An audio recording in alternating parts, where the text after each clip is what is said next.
difficulties. It happens, and when it happens, it just happens. And then we can do about it. But we're here now, though. We're definitely here. And we are here to have a very, very marvelous time. And with that being said, let me reduce this.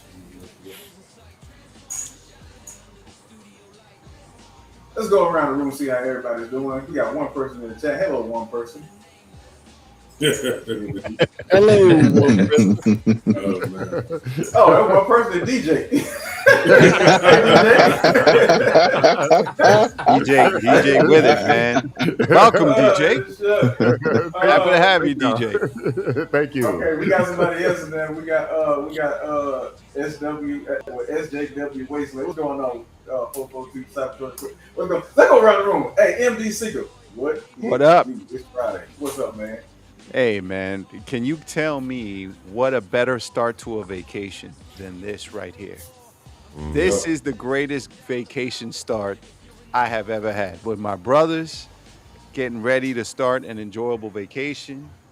And to just kind of give you a little wink, we got something special for y'all. So I cannot wait. This is amazing. Yep. All right, we're gonna keep on going. Hey, my boy, Quest Love, Cybertronic, and Quest. What's going on, my brothers? If you want something strange, that's who you go and talk to. Not too strange now. Not too strange. But yeah, man, happy to be here with my brothers. It's been a long couple of weeks. Work been killing me. But I'm about as happy as a ball man in a wig factory. Let's go. No offense. Yeah, we ain't gonna take too many ball jokes. Yeah, man. You want to joke on us for some reason, bro? Yeah, Quest. My bad. Right. I hope you wake up and your wife put a perm in your head and all your hair fell out on your pillow. God knows, dude. God knows. That's vicious. That's pretty violent, man. Right. You okay? It's all right, 'cause I hope Shockwave break in your house while you sleeping and braid up your back hair. Let's go. I hope Hot Rod break in your house, knock all your transformers down, and lay in the bed beside you and say, "What you think about this, Quest?" Now you went too far. That's a soft point at TNT. Yeah, that's a soft point. Man, y'all showing violence today. Right there for a second. All right, DJ, what it do, man? How you doing this evening?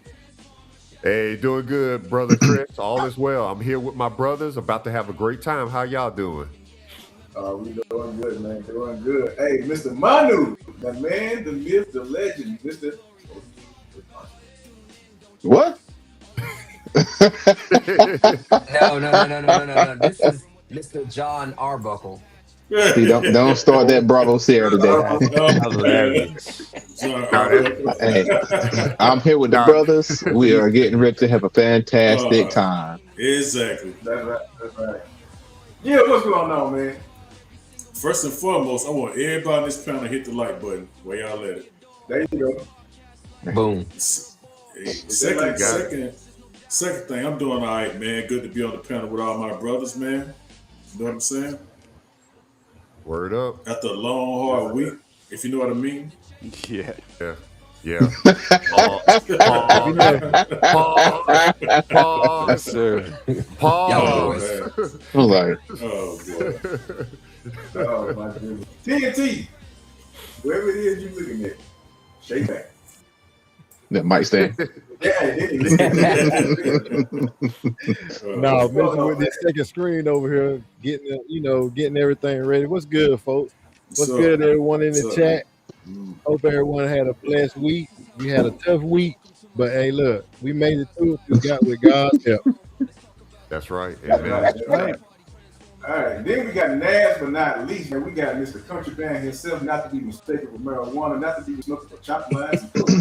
Our brother from another mother, he hails from the backwoods of North Carolina, the south side, the west side, and the east side, but he always stayed on top. We talking about the one and only motherfucking Eric.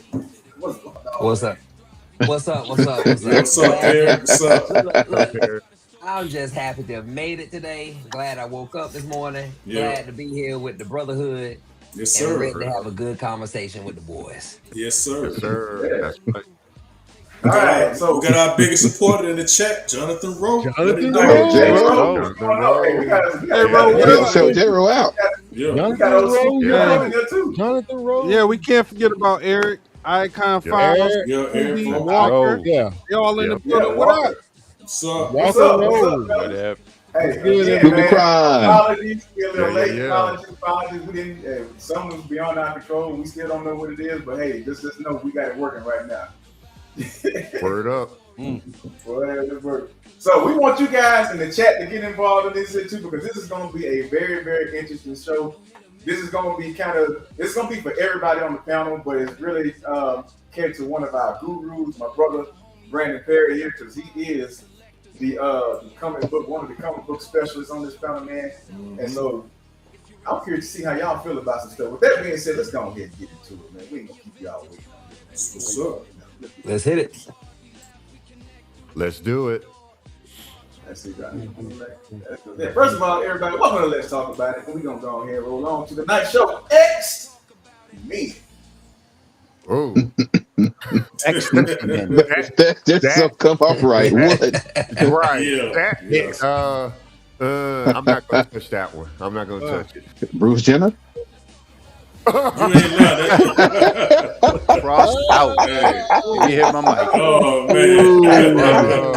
Bruce Jenner. Oh, He man. is an X-Man. Man. Oh, man. I ain't going to even touch that one. I ain't touching that. Oh, Lord. Oh, no. I'm sorry. I apologize. No. No, you're not. No, you're not. All right, so tonight's show, X-Men, what we mean by X-Men is characters, men is gender neutral. I guess what you call it, gender neutral too, man. Morph. No, I'm talking Yeah. about the mother called out. Oh, gender. Shapeshifters. Yeah.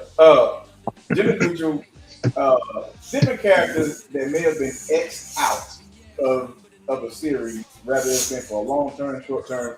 But tonight we want to examine or cross-reference a few shows. And we're going to go through this little thing called couples therapy. Couples therapy. Oh. And when we're talking about couples therapy, what we want to know is between Young Justice, X-Men 97, and what else? I think it's Justice League War. Who had the better love story and couples where they pretty much got X'd out to some degree in the series? First one. Rogue Gambit. Oh, The classic. Yeah. Yeah. That's Dying Light right there. Yeah, absolutely. That's Dying Light right there. Would this be General Hospital? Hey, you know what? Hey, look, let's take Gambit and them. That's Young and the Restless. This is the weakest right here about the relationships to me. I don't like this relationship. This would be so weak. This is those Yeah. generations. You remember those God, generations? Yeah. So you know what? Generations. You know Oh, what? wow. We're gonna get this Fantasy Island right here. This is Fantasy Island. Wow. That's Fantasy Wow. Island. Cause that's what it is, a fantasy. I never liked that relationship right there. What? Two aliens? You can't know about two aliens? Man, I I can- can because I got some questions about it. I got some questions to ask you about these stuff. All right, so and I'm gonna let you guys choose. Let's go back. This is the lineup, and everybody's opinion answer may vary. Some people may like the other Connor McGinn, but these are the lineups. We got Gambit and Rogue. We got Connor and McGinn. We got Kitty Pryde and Colossus. And I know y'all didn't see this one coming. Raven and We saw that Damian coming. Wayne. Oh. Jeez. Beast Boy gonna be pissed. No, I mixed up. He's supposed to be Starfire?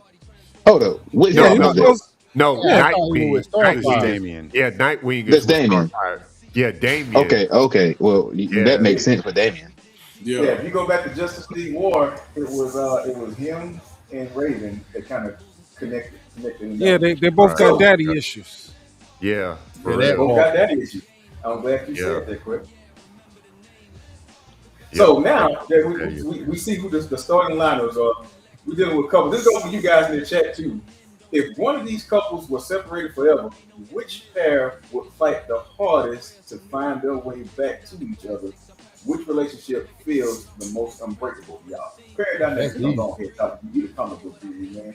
If you had to choose between Damian Wayne, you had to choose between Peter and Kitty Pryde, Connor and McGinn, Rogue and Gambit, who do you think love, if they were separated for a long period of time, just could not die, just had to draw them back to each other? Okay. So two-pronged. And first, before I get to my true answer, let me say this.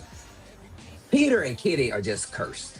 They are just cursed. So let's throw that out there and then throw a pin and come back to that. Okay. The answer to the question for Brandon Perry is gonna be Rogue and Gambit. Yeah. They have, in my opinion, a true love story, which is engaging. You have been through them with their ups and downs. You truly see the affection they have for one another, and particularly in 97 with Gambit, you see his love for that woman. When she breaks, if y'all ain't watched 97 yet, last season, shame on you. Get on it. You're in line. Get on it. We got some spoilers. Right. Yep. We won't spoil this one. We'll spoil the last one. But in episode 5, when she broke up with Gambit to be with Magneto, what did that man tell her? He was like, "That's how you want to play it? We'll be friends for now." Meaning that when the time comes, he know it's gonna come. He gonna be right there waiting on her, and he would have waited forever for her because that was his true love. Yeah. Okay, so I'm gonna ask this question too. This is gonna go to you, Perry, but the question initially goes to you guys in the chat and goes to you guys in the panel. With your answer that you just gave, does this get into loyalty and sacrifice rather than romance alone? I mean, first of all, I think they are. I mean, they're definitely loyal to each other. Gambit is doggone sure loyal to Rogue.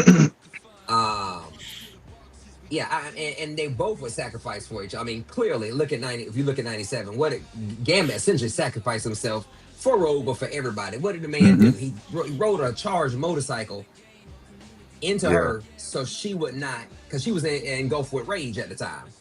So he truly sacrificed himself so he could save the love of his life. And I do believe she would do the same thing. Look what's going on in the, if I'm right, in the comics now. Spoilers if you ain't read the comics, but something going on dark with Gambit right now, and she is doing everything in her power to get her man right. Which means I think she's gonna go to the ends of the earth for him. Yeah. All right. Anybody else? Who y'all think if it was a couple that was separated for a long period of time, which couple do you think would fight the hardest to get back, and which one do you feel is the most unbreakable between Rogue and Gambit? So, Connor and McGinn? These two? I think with Rogue and Gambit, that situation is unique because, first of all, she's for the streets. Let's call it what it is. She's for the streets. She just want to get her. She just want to get her back blown out by anybody that can hang through it. Right. And old boy is just he because he can't have it is why he wants it. Yeah. He's simping. Yes, he's simping. So, I can't agree with that. Let's keep it 100, right? Their relationship is always about what could be and never what is. So it's like this thing, like they're so close to having an actual relationship, including the physical aspect of it, but they can't seal the deal. So I think that's why they chase it so hard. Now that they've developed a friendship because of that, but it'll never really be more than a friendship because they lack the intimacy.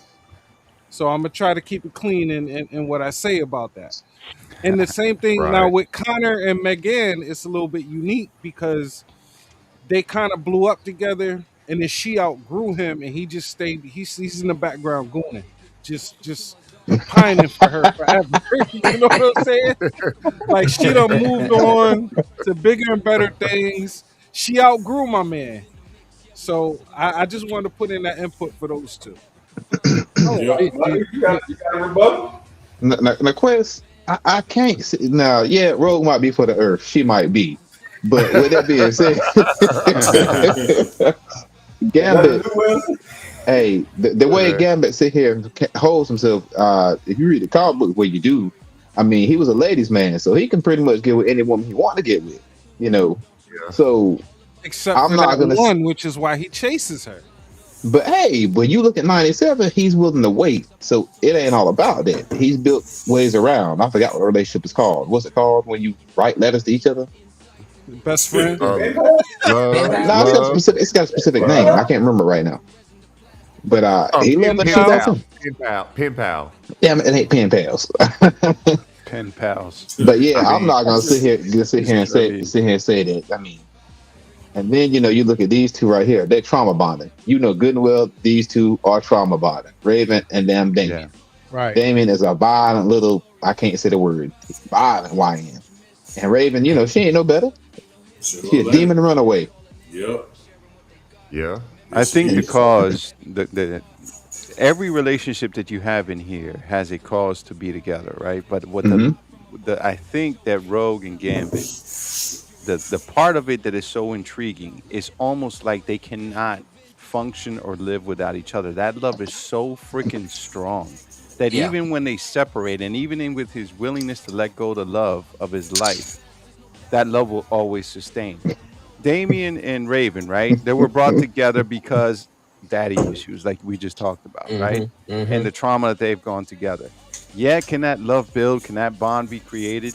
Yes. But if they break up, it's kind of like they can go their separate ways and still continue. Right? If they break up, she gonna eat his soul. Well, that, or she might, send them to the dark realm and it's over. You know what I'm saying? You're gonna be like, yo, you need to talk to my dad. Goodbye, Damian. Right? But when you talk about, McGann, again, to Quest's point, she outgrew the dude. So again, they could be separated and still be fine. For whatever reason, that love, because of the fact that they can't really go all the way, is probably the strongest bond of any of these guys. And what makes it so intriguing, because if you're willing to let that go, knowing that I can never kiss this girl, but I love her anyway. When intimacy is so important in any relationship, I mean, you want to talk about absolute love, none of these others can compare to that. And that's why, in terms of the human aspect of it, is why we're so intrigued by the story. But he told her that. He told her that too. He told her some things are deeper than touch, or deeper than skin. Right. He realized that before Rogue did in 97. Yeah. So I think Quest is right. I think it started off that way. But once he got in it, he was in it and he's not going to be able to get out. He loves that woman. And they're winning. But that's the thing. It's one-sided because, as we clearly see, she went with I was going to say McDonald's. She went with Magneto hungry because he could get the job done. So I think it was a lopsided. What job is that? Well, we ain't gonna go into that. I think it was a lopsided love because But while I'm sorry, go ahead, brother. No, go ahead, bro. So okay, I agree with you, but you can't blame her because that's the one thing she has lacked her whole life almost. So of course she was getting excited that someone could actually physically touch her, and they had relations before in 97. That's something that is just lacking in her life, and that is one of the most important things for her until she realized that when they kissed. I'm gonna say something and y'all can turn my mic off afterwards. But this is Gambit we're talking about. Do you know how he could have supercharged her Rose toy? She would have been good. Yeah. Ooh. Oh man! But I'm gonna tell you something. I mean, the man's got a point because if she takes powers away, all he had to do was supercharge. You know what I'm saying? While she proverbially sucked the powers from him. All right. Hey, look, and I don't mean that in that way. Just saying. But check this out. Magneto could magnetize her black hole. Okay, you going too far. Come on, man. All right. Come on, man. Come on. All right. Bringing it back, the attraction. Let's see. Bring it back. Bring it back. Out of there, man. Bring it back. The fact that It's almost you also love the innocence of Rogue, right? Because even though she's older at this point, she recognizes the love, but the fact is that inner teen is still Yeah. attracted to Magneto, simply put, because of the touch. But the love is not necessarily there. It's almost like, all right, let me try Yeah. to know what it's like to be touched. But even then, she realized after the fact that it wasn't the same love that she had for Gambit. And again, is what made everything so intriguing. Yeah, it's just the love for the touch because he didn't love him. She just wanted to try. She That's just all. wanted She to touch. just wanted to That's it. try. And Yeah. Magneto was the only one that can do it. Well, All right, DJ got the. I'm gonna say this. They did love each other, Rogue and Gambit, but Gambit loved Rogue more than Rogue loved Gambit until he sacrificed his life There you go. not only to destroy the giant sentinel and save the other mutants, but mainly for Rogue. And when he passed away, then that's when she realized how much she loved him. There you go. Yeah. I agree. So Preach. there was love there for each other, but unfortunately, Gambit loved Rogue more than Rogue loved I mean, Gambit. she got a dude that's paying her car note, paying the rent, paying for babysitting, and she ain't even got to do nothing. So yeah, she Right. gonna miss him when he gone, because now she gotta Yeah. pick up all those pieces. Oh, It's- I if thought you you think- was if you talking think about about- Magneto. Nah, You if you talking about Magneto. if you think about it, right, in terms of their relationship in modern terms, so Right. Gambit was that dude that would drop groceries off, go pick the kids up, pay for summer camp, all this stuff, right, just to prove his love and value to her. And then at the same time, she's looking at the street dude down the block because he come through on Saturday nights and handle his business, but that's all he's doing for her. He has nothing else to offer her. She places more value in that, and she doesn't realize the value of Gambit until he's gone. Well, actually, Yeah, it was kind of like I see it like struggle love, Quest. You know, Gambit is the guy that's the regular 9 to 5 versus Magneto, in which he's the rich guy. You know, so yeah, she thought that she wanted the 9 to 5 because Gambit would do anything and everything for her. However, the rich guy, Magneto, was able to show her a lifestyle and do things for her that Gambit was unable to do. Hence, Magneto was able to physically touch Rogue without any repercussions, without any ill effects from her powers. Unfortunately, Gambit couldn't do that. So, of course, Rogue's going to go with the rich guy that's able to touch her because that's what she's craving versus Gambit. Even though Gambit says, but love is more than just touching.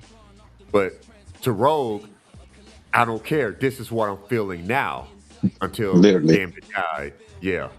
Okay, so let me ask this question. And I'm going to let you, Perry, then TNT. So I'm going to ask all you guys this question.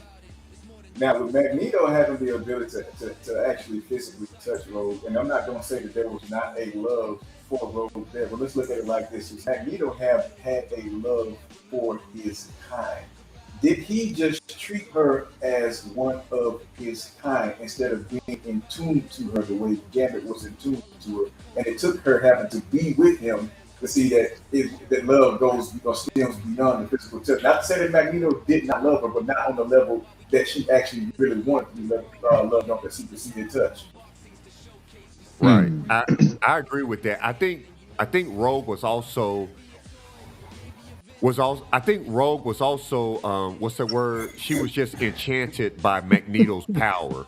Not just his power of magnetism, but his influence over other mutants. You know, he had that power of influence of leadership, you know, versus Gambit. Yeah, Gambit was one of the X-Men, but Magneto, man, he was like all powerful. Not just in power, but also with people as well. Well, So I think. Go ahead, I apologize. Go ahead. No, go ahead, brother. I'm done. Go I ahead. was gonna say it's that classic. That situation in itself was that classic older man, younger girl dynamic. So yeah, she saw him in a certain light, but at the same time, he treated her like he treated any other. Like he had his Cake and eat it too. Well, no, he had his flock, if you know what I mean, He had for a lack of a better stable. word. Oh, Yeah, he had a harlots. stable because Harlots, yeah. yeah. Well, I wouldn't. He he had his flock, so I don't think he treated her any better or worse than any of the other women that we've seen him entangled with, right? Okay, so in But essence, but that backs up what DJ was saying. Gambit loved Rogue more than Rogue loved Gambit, and that is true love. Yep. Well, so let me say this, and then you question, then I think who's gonna say something else first? I was gonna say something So real quick. Go in ahead. essence, okay. So after me, Ivan, Quest, Money. So in essence, what you were saying is, as long as they her and Magneto was not dating. I wish. How I get in this? I know. So as long as they were not dating, and I've seen it happen like this before, you had a higher regard for a person as long as you're not dating. But once you became dating, she went from that high regard to just another woman in this league. Right. well Yeah, I don't. Oh, go ahead. No, what I was gonna say is Magneto always had a plan, right? And pretty much in his relationships and in everything, that's where the intelligence piece comes. That's why he's recognized to be, Xavier's equal. There's always thought behind it. So he did care for Rogue, but he also said, okay, well, let me fulfill a need that she has. In the end, I'm going to fulfill a need that I have because, well, one, I'm a dude, but two, I'm also caring for, I need her by my side because of her power. So it's almost like he's fulfilling several factors for her, but really with a secondary thought is the closer she gets to me, the harder it is that she may potentially go back to Xavier. We're going to have a stronger bond and connection, right? She looked up to him because of who he was, what he meant, how he loved all mutants and was willing to do anything for them, which brought a sense of admiration and attraction to him. But once she's there, she realized that even though there was an attraction and a respect for him, it would never be like the same way as Gambit. That's why I could never cross past that love.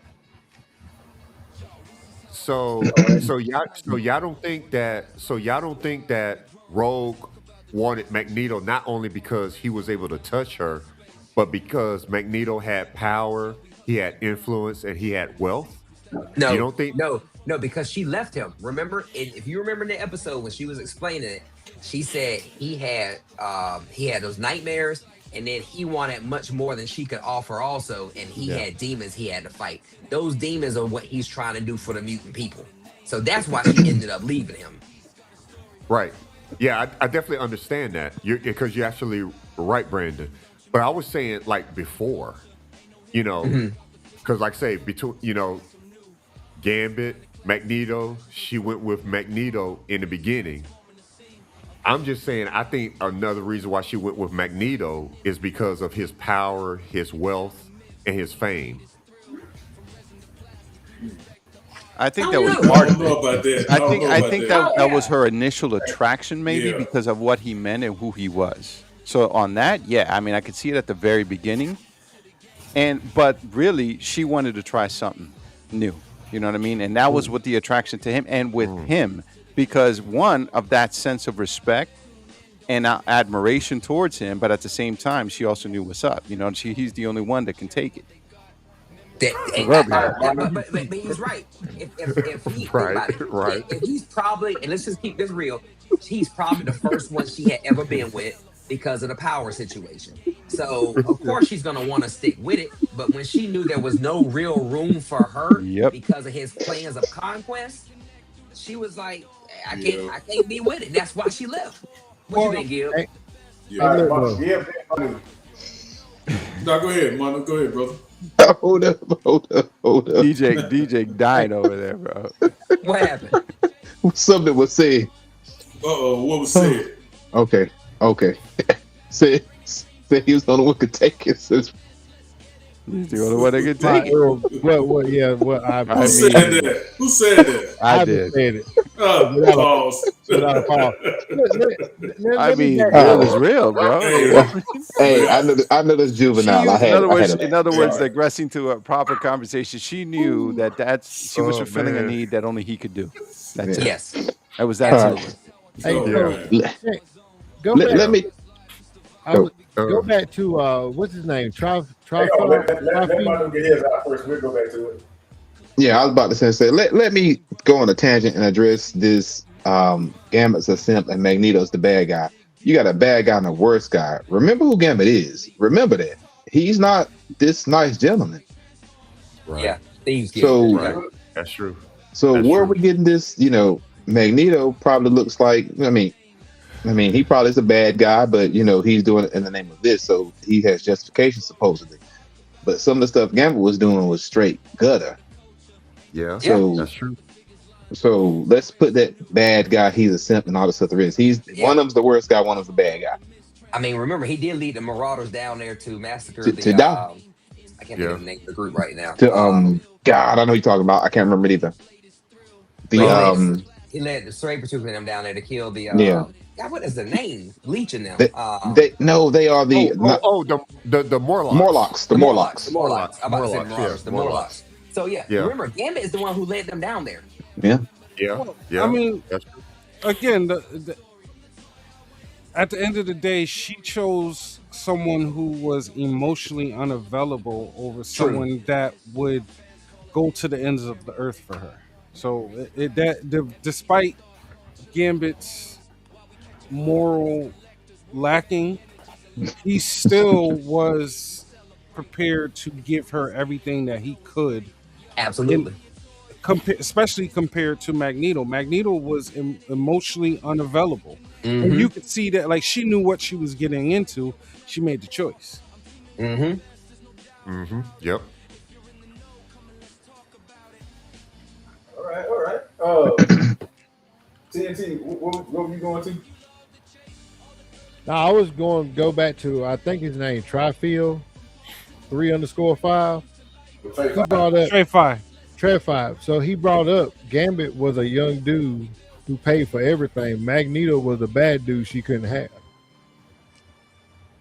If I'm not mistaken, she had him. Yeah, she had him. Did she have Magneto? She had him before. She might not need him again. Yeah.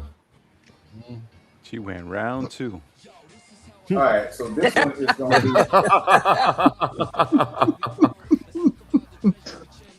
the politics of love, societal barriers. All right, every relationship that we're discussing today exists in the world shaped by politics. All three of them. All right, politics, prejudice, war, ideology. Which couple had to overcome the greatest political or societal barriers? And did that struggle make their relationship stronger or ultimately define it? Between Connor and McGann and Rogue and Gambit, Damian Wayne and Raven. And we said that just Peter and poor Kitty, they just out the books. What? Hold on. Say I'm sorry. Say some of that again. I said, so based on all these relationships, well, basically really three of them. I don't really know about Kitty and Pietro if theirs even fall under this politics. Politics is some form of free radicals per se. So all these relationships that we're discussing today were shaped by some form of politics, prejudice, war, ideology. We're saying which couple had to overcome the greatest political or societal barriers, and did that struggle make their relationship stronger or ultimately define it? Ooh. So you had Rogue and Gambit that was fighting for the mutant cause. Not only they were fighting for two coins, two toss of the coins, human existence and mutant existence together. Then you had Connor and McGann with the the green alien versus white Martian and all this kind of stuff here. And then he was human, she was alien, so you had that political role. And then you had Raven and you had Damian Wayne, which he is the heir to the League of Shadows. and then she is the heir to utter destruction. Right. And that, I would say, for me, that is probably the most intriguing one and the one that they have to sit there and fight for the most, because everybody else had some sort of relationship that people could understand. Damian Wayne, not only because of the League of Shadows, but because who his father was, right? Basically, Right. billionaire money, if you want to just basically put it down in simpler terms, plus the expectation to run the League of Shadows by his mother. She is kind of like, the complete opposite of what societal standards are looking at. You got the rich versus the one that is like the emo, right? Or the gothic girl. You try to put those together, they make no sense in terms of not only societal expectations of who should they be together with, but also in terms of their ideologies of belief. What brought them together was that same issue, those same viewpoints from the outside, and being shunned to a certain extent and by said expectations from both sides. So it's that connection that I think makes their bond strong. So I think in terms of that question for political and what people expect, I'm going with them. I can see that. I see your point, but I would go with McGann and what's his name, Connor, simply because while they both were battling external situations, like she was a white Martian, the whole green Martian thing, he was a hybrid between Superman and Lex Luthor, but then internally he was battling his ability to accept himself and figure out who he was to the world. And then her on the other side, she was very subconscious about her true form, and she always tried to pretend to look like something else in order to fit in. And they continually would kind of try to reassure each other on their polar opposite internal wars. So I think with them, they had the most stuff going on in terms of like internal and external battles of acceptance and everything else. So All right, go ahead, Manu. See, the interesting thing about McGann and Connor is, first of all, DC loves to do this where they'll take characters who aren't human and humanize them. Them having a relationship is like it's like for us a simple thing as far as humans, because we're all human. But for them to be superpowered beings and not even of the same race, make, or whatever, this makes their problems as a couple not say mundane, but it's for us as readers to sit here and make them more normalized. So that's really interesting there. And go ahead. No, I was going to agree with you, and that's what makes them boring to me. Because they're just, to me, in a sense, wow. they're just like us at that point. Yeah, one's an alien, one's a clone, but to me, their whole thing was just boring. Now, you just reduced that horribly. I'm You just said saying, one's a clone. Whoa. Hey, but Wow. you Yeah. breaking it down. Yeah. That's all that is. You I was breaking it looking down, at, yeah. I was looking at regular people, you know what I'm saying? Which is fine, don't get me wrong, but that ain't what I was looking for. You know what I'm saying? I wanted some action, a little bit more drama with it.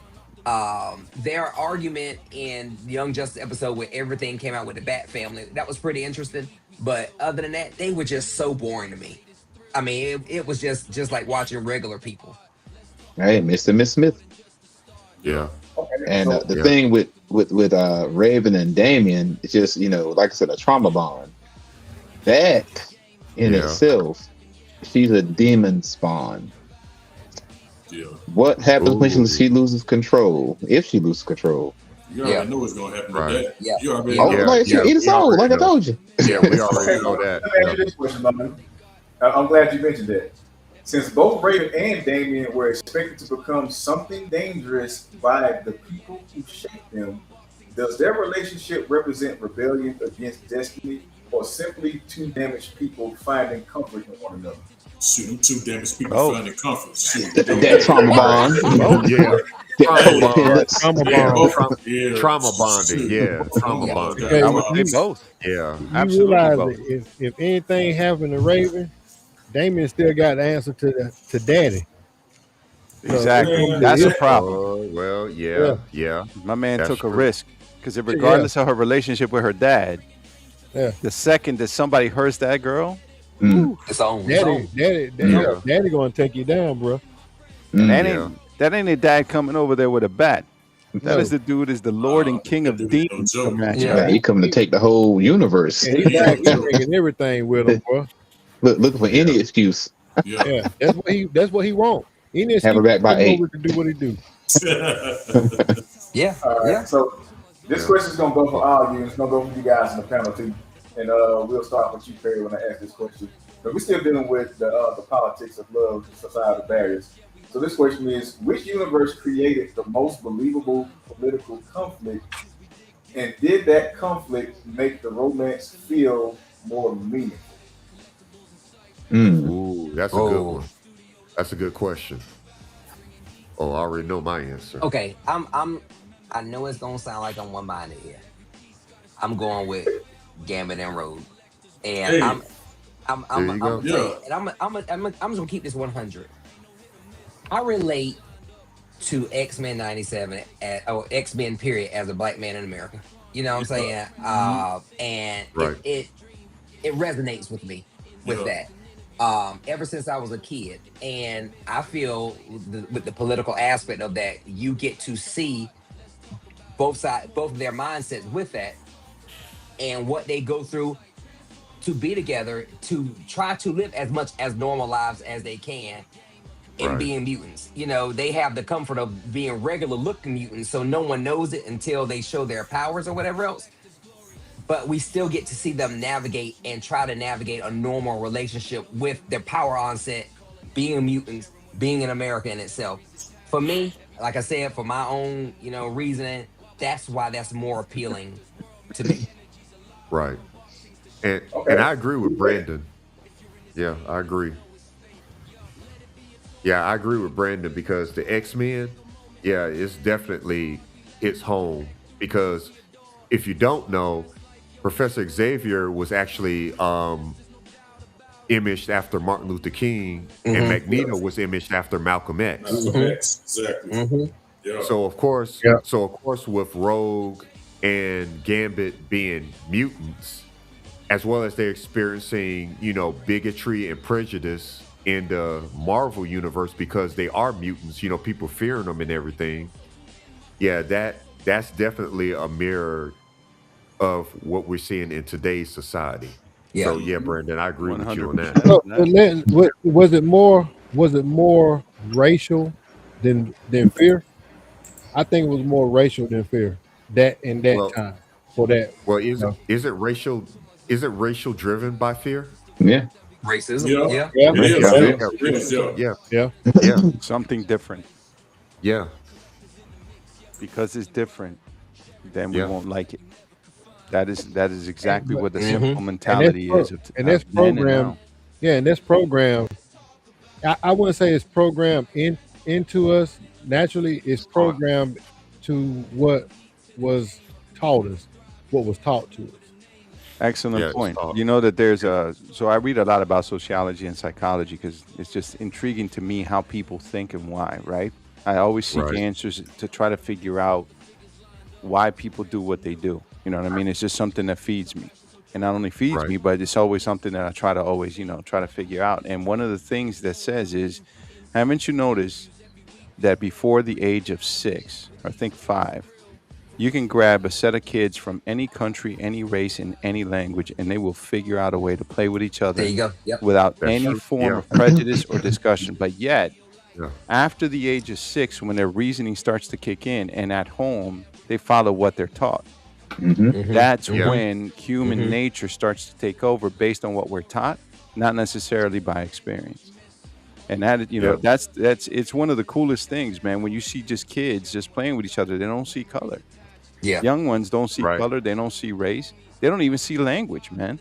Nope. I mean, I Right. still remember as a kid, I came here when I was like 4 years old, and I'll never forget. I mean, I barely could speak English at that time, but I had a neighbor that was my same age. We became best friends from day one. He was from the Ivory Coast and only spoke French. Somehow, some way, we figured out a way to play. And you know, certain verbiage in French I can understand in Spanish, and certain verbiage in Spanish they can understand in French, because it was basically all derived from Latin, right? But of course, we started going to school, we learned English, and here we are. But it was a beautiful thing. But then, of course, the separation of then you have your church, your state, that's the saddest part about being taught what to not like or what to like. Yeah. That's interesting you state that, because that goes right back to not necessarily X-Men. We can look at the old, the hard-headed, violent Joker and the Demon Girl. He's an assassin. He's been taught a specific ideology. She's a demon. She's been taught a certain ideology in theocracy. And so she probably has been, she wasn't raised like that, but she's probably been taught to think that humans were beneath her. But then again, I don't remember her origin like that. And, he's just walking around looking to kill everybody. Yeah. That's what Chris's point is. It's a basis of rebellion that brought them together. They both disagree with what they're normally taught. They're fighting against it, and that connection is what made it deeper. So it was both to his point. I gotta agree. I gotta agree with Manu. It's still water and oil to me for them two. And that's why they're my. To this question, that was definitely they're my choice. So now I'm gonna ask all you guys a personal question about these couples. Out of all these couples, even though it wasn't exploited a whole lot in the Justice League War, I think the little bit that they did give us on Damian and Raven was pretty. And it definitely made you ask questions. But this is pertains to all the couples that we actually seen. Out of all these couples, which one had you on the most emotional high roller coaster? Now, I'm talking about had you going up and down as the series are showing on. Like, God, come on, man. Had you on it like you was in that relationship yourself. I'm pointing towards Barry. It's the same question. Yeah. I'm pointing towards Barry. It's gonna be the same answer. Which one had you on that? Which one had you on that emotional high as if you was in that relationship with yourself? And the simple fact that you love that emotional high, does that make you toxic? It's Gambit and Rogue. Okay. I think we know my answer. Let me articulate. Right here. If you look through the comics, and we're gonna talk about X-Men '97, it's gonna be Gambit and Rogue. Now, I done told you, McGann and Connor, the clone and alien, they ain't in the equation for me. Okay. Yep.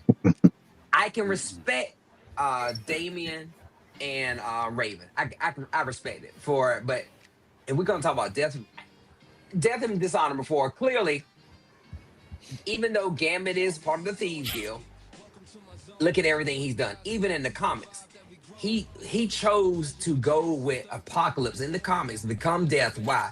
Because he wanted to make sure Apocalypse was on the up and up for the mutant people. Okay, he chose Death to make sure, and told Apocalypse, I will kill you if you don't do what you say you're gonna do. He sacrificed himself for Rogue. Okay, how many times has he done that? One too many. Right. A lot. Damian would raise holy hell for Raven. That's what they want. That's what they want. Absolutely. So for me personally, it is Rogue and Gambit, but Damian and Raven, they right there. I mean, when I say they right there, it's like an inch. It's like even half an inch in between the two. Right. Yep. But even so, for me, yeah, me too. I gotta go with you on that. It's just like going back to the first season. I got pissed off at Rogue because now all of a sudden she felt something for Gambit after he done killed himself. I mean, I would literally. My wife said, "What you talking to the TV like you in?" I said, "I feel like." You know what I'm saying? I feel. You know what I'm saying? You betrayed. Pretty much, it felt like a betrayal. This man was showing you Mama Lee, everything the whole time.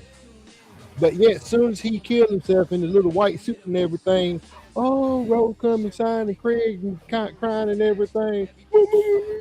I mean, dude, that made me mad, bro. I like, come on, man. Right. And Scooby brings a good point too. It's also in the perspective of age too, because he's saying when I was younger, I related more to Kitty and Peter. Right. So a lot of it is also right now. I think the most intriguing for us is and we're all basically in agreement for the most part is, Rogue and Gambit. Because Right. again, as adults, we've experienced love, we have, the faithfulness of our wives, all that stuff.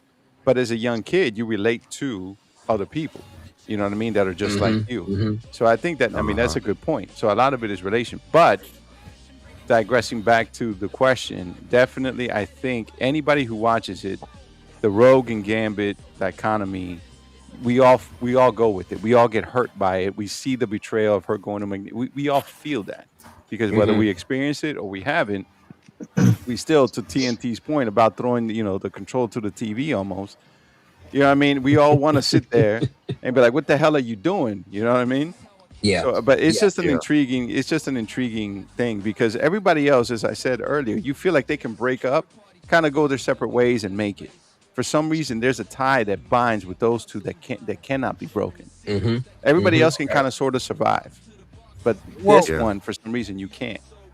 You feel like the reason behind that is because out of everything that a couple can experience together, there's one aspect, the intimacy of being in a relationship, that no matter what, unless something extreme changes, they'll never be able to experience that one aspect of being in a relationship or being in love. So no matter what, they can share a friendship, they can share deep dark secrets, experiences, but they, as it stood, will never be able to share the intimate part of being in a relationship or being involved with someone. Right. Good point. Au contraire, mon frère. All they need to do is get one of those collars from Genosha, put it right on Rogue neck, and bam, there you go. Yeah, you're right. I agree. That is true. Whoa. That is true. Time out. That's Collar? also true. Or collar? But that's a whole nother conversation. That's I mean, yeah. that's X-Men BDSM 97. You mean those explosive collars? Those explosive collars. So let me ask all y'all this question. Let me ask all y'all this question then, because nothing brings a relationship closer, or brings a really officiates a relationship like the death of something dying or someone dying. We all know we can say, hey, we tell our loved ones, hey, if I have to go across the line and die for you, I'll die for you. But until that act is proven, it's just, not saying it's just words, but sometimes it tend to just be words, but the gravity of what you said and what you're willing to do doesn't sit heavy on someone until those actions are performed. Right. So with that being said, out of Connor, because he died, out of Damian, because he died, and then out of Gambit, because he died, who understood exactly what they were sacrificing before making the decision? Which hero knowingly accepted death because they believed it was the only way to save everyone else? Hey, we already know the answer to that too. Yeah. That's Gambit. Yeah. Gambit. Yeah. Come on, Perry. Yeah. That's Gambit. Yeah. Gambit. Yeah. That's the ultimate sacrifice. Okay, well, hang on. Damian Wayne tried to save his dad. In turn, he saved him and then got fried by Apocalypse. Cake is true, Trey. That is true. Barbecue That is chicken. true. He got However, barbecued, all right. He sure I'm did. talking about Bishop. however, I'm talking about Darkman burnt. Yeah, he got burnt. yeah, that's true. You're right, Chris. He got burnt. However, the way Gambit went out to take out that super sentinel, I mean, he basically blew himself up to save Genosha. All right.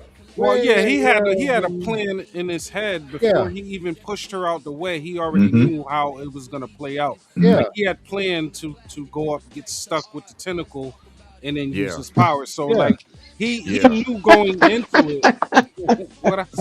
Pause. That's how you said it. That's all. Pause. He knew before he even got on the bike that he was going to sacrifice himself so that she could go on. Exactly.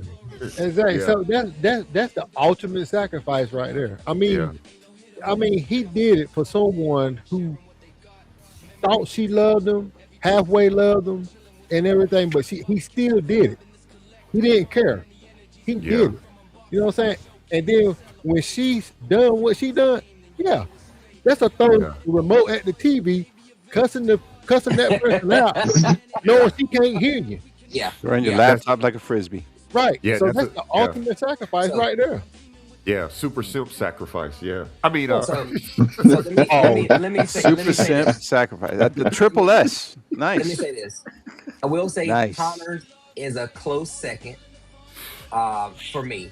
I know we're talking about love, and I feel like the Damian thing was a familial love. You know what I'm saying? Mm-hmm. I feel like we're looking at this, or at least I am looking at this as a matter of the heart love. But even though I'm with Gambits, Connor is a close second to me because he already knew he was in a weakened state when he did his thing. He knew he was going to get weaker, and when you sacrifice yourself to blow up something like that, and yeah. I mean, he don't get me wrong. He was a close second. Gambit's up there, but he a close second. He a close second. Oh man, that's funny. Yeah, that's a good one, Trey. Yeah, come on, Trey. Trey, come on, Trey. Wow. Oh man, bruh. Good call, bro. Good call. Oh man, y'all boy tripping tonight, boy. Having fun, man. Having fun. Man. All right. Okay, so we're gonna talk about Death's Tyrants. Death's Tyrants. Oh. Uh-oh. Their reign for my death. All right. Ooh. To you guys out there, did Apocalypse, General Zod, or Trigon overshadow the emotional impact of the hero's death, or did the series give both the sacrifice and the villain enough room to matter equally? Ooh, that's a good one. Man, before I saw X-Men 97, it was General Zod for me. But after I saw episode 4 of X-Men 97 with Apocalypse, oh yeah, it's definitely Apocalypse is number 1 for me. It's about season 2, right? For season 2. I mean season 2, yeah, my bad. Yeah, season 2, episode 4. Yeah. It was Apocalypse 1, General Zod number 2, and then Trigon 3 for me. Mm-hmm. Anybody else got one? Who want to go? I think the difference between the other two and Apocalypse is that even though the sacrifice happened, it really didn't affect Apocalypse too much because he didn't die. He continued. He didn't stop. In other words, he wasn't defeated. He was slowed down, but he wasn't defeated. With Zod and Trigon, eventually we saw the ending of their reign. Like, for lack of better words, you know what I mean? Like with Apocalypse, it's like, all right, yeah, you took yourself out, but guess what? I'm still showing up to work tomorrow. Right. You gotta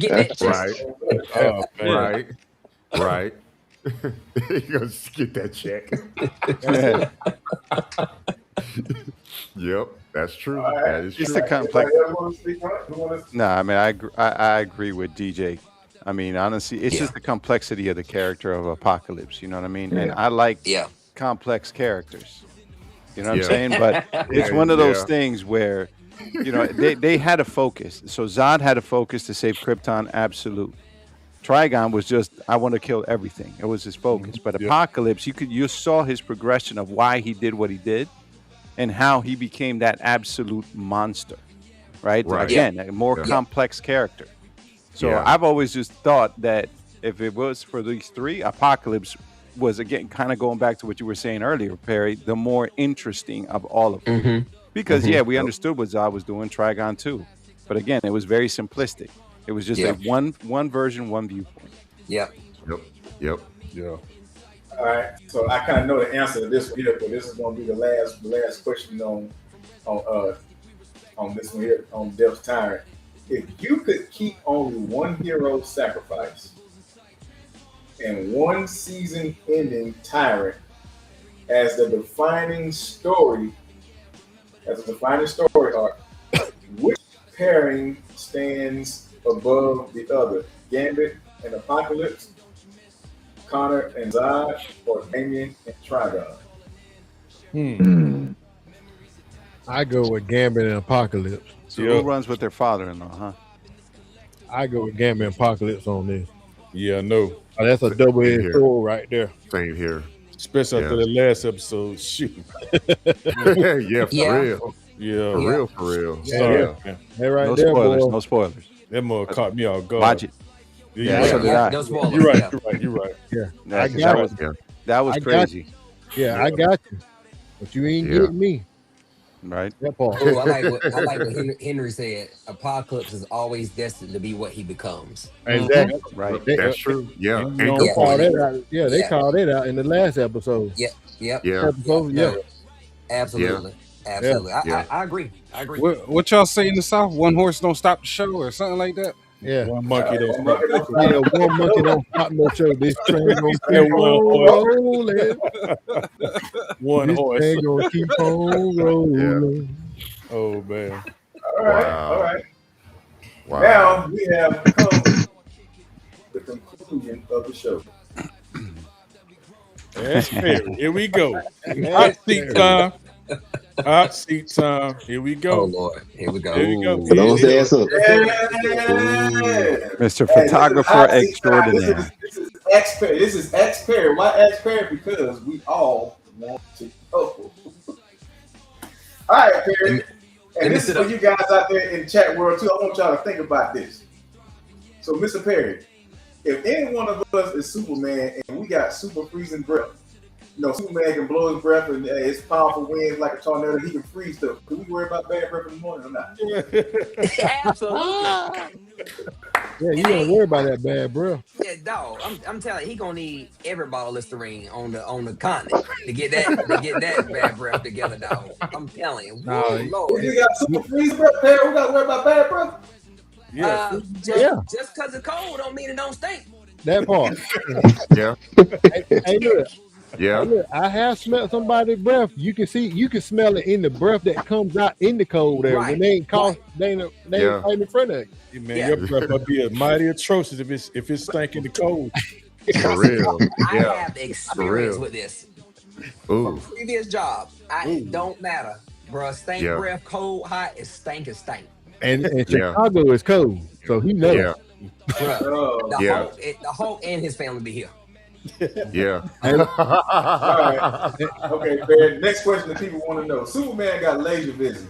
Is it really laser vision or just an extreme case of pink eye? That is possible. Oh man. No.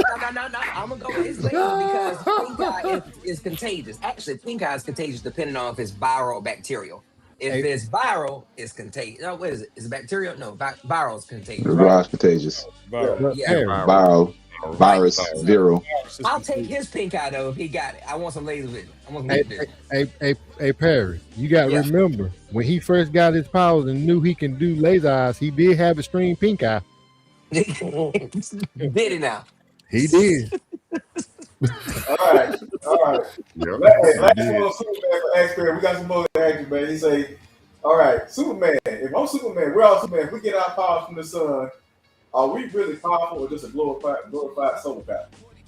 Just a who? It's glorified solar power. Basically. That's actually a good question. Yeah. It is.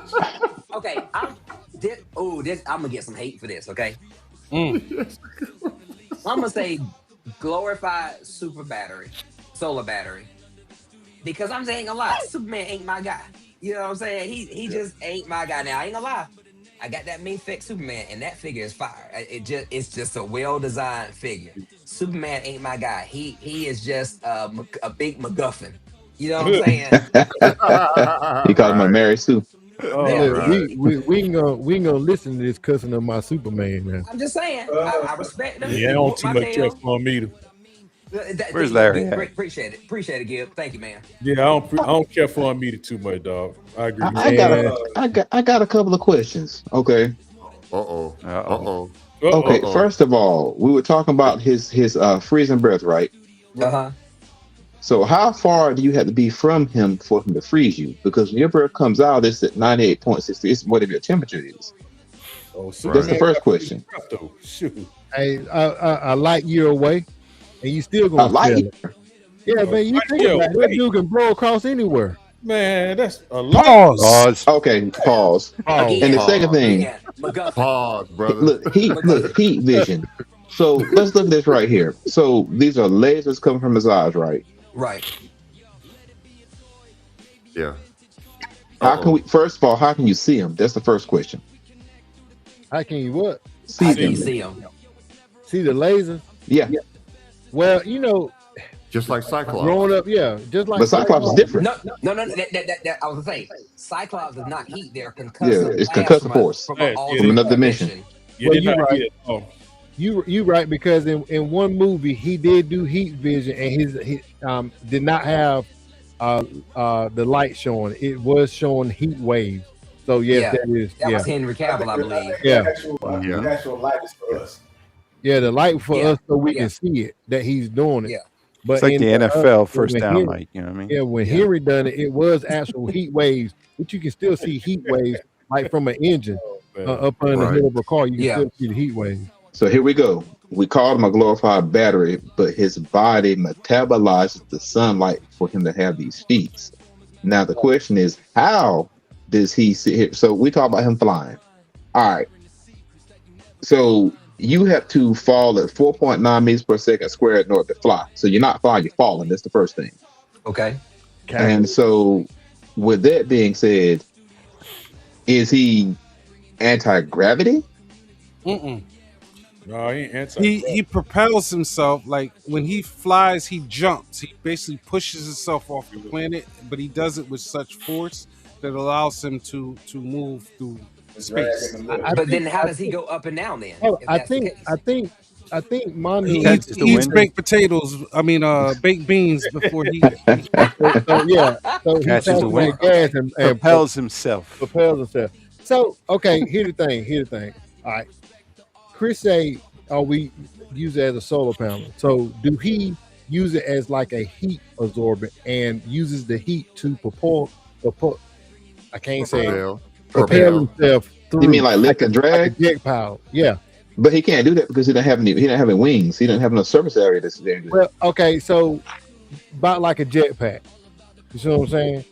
So could everything he get it from the sun? So like red sun is not a hot sun. You see what I'm saying? Red sun is like a cold sun to him. It make him weak. So with the heat from the sun, like he can literally absorb all the heat from the sun. So do he work like a It's kind of like photogenesis. He absorbs the yellow light like a into his cells, and his cells. Yeah, he stores it. Yeah. It was Yeah, just said he has a magnetic core. So we're gonna sit and talk about this. So if he has a magnetic core, we're trying to sit here and think this.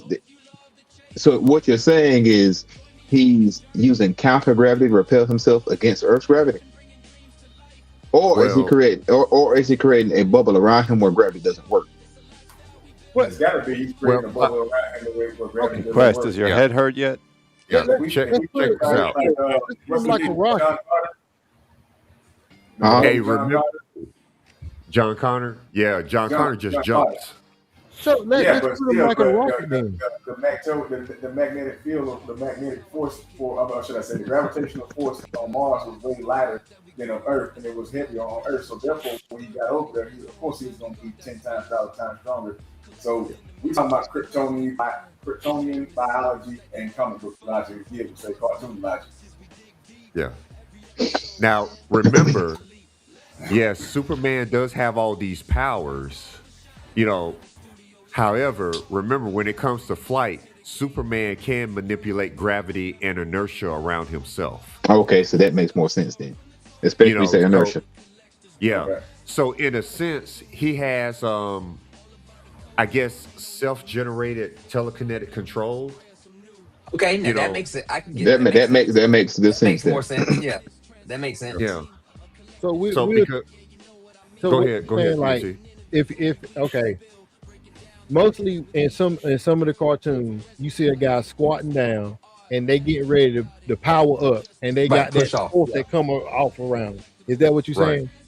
Okay. Yeah. Hey, I hope whatever the next comic book, all y'all read, all y'all get paper cuts. No, we're talking about some egghead We got some more. over here. Yeah, we got some more questions. We got to finish that. Right, we got to keep moving. I just had to ask him. I'm sorry. Yeah, no worries. This is dealing I with thought Ghost Quest Rider. was going to throw the Spock sign up for a quick second. All right, bro, this is dealing with, this is a question we all got to know, man. We all got to know. This is dealing with Ghost Rider. With having a head surrounded in fire, is he the personification of a hot head?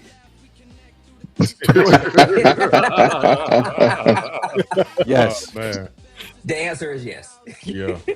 Okay, next question still dealing with Ghost Rider. Also, with the head surrounded by fire, does he get a head cold? And if he does he pop mucus or smoke? Yeah. Well, it'll be fire snot.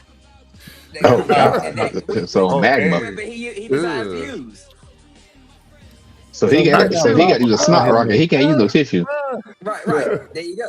So he have lava coming out his nose then. He can still get sick. Hey, it'd be like pizza rolls.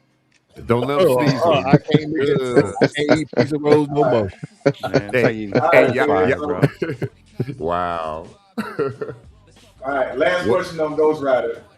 Still dealing with it. If he still got a head full of fire and his head is engulfed in flames, does he still smell the barbecue at a picnic? He still smell the barbecue at a picnic. Yes. Would he not smell himself? Yeah, that's what he asked. I think that's the most important question. Does he smell himself? I don't think so. Because he used to smelling himself already. He knows blind. Smell. He knows blind. But the concept of fire is basically what it does to an object, and what that object is causes the smell, right? So if you burn wood versus if you burn charcoal, right? Paper, whatever. Yeah. It smells different.